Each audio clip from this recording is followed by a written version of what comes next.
जो नित्य है, शाश्वत है, सनातन है, समीचीन है, प्रत्येक संदर्भ में नूतन और सामायिक है, उसमें कितना रस है।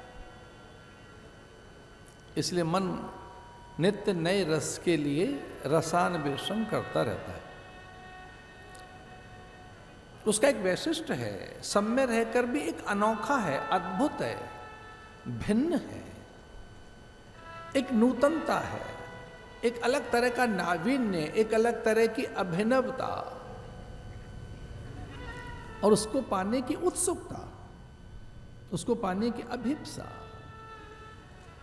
हम सब में। तो इस सब में रहकर भी इससे भिन्न है वो,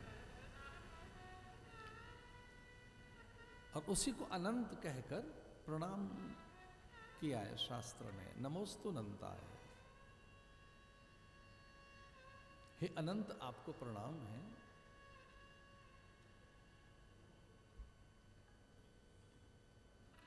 अगर रस न हो तो संसार में हम इतना श्रम संघर्ष न करें। कोई रस तो है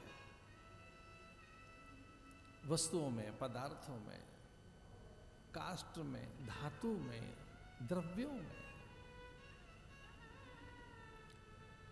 कोई रस तो है। और वो जो रस है वो उसकी विभूति है। अपनी विभूतियों का वर्णन करते हुए भगवान कहते हैं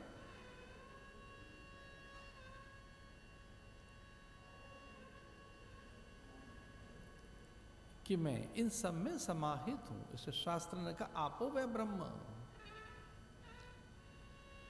जल कुछ और नहीं है, ब्रह्म ही है। अन्न कुछ और नहीं है, ब्रह्म ही है। अन्नो वह ब्रह्म।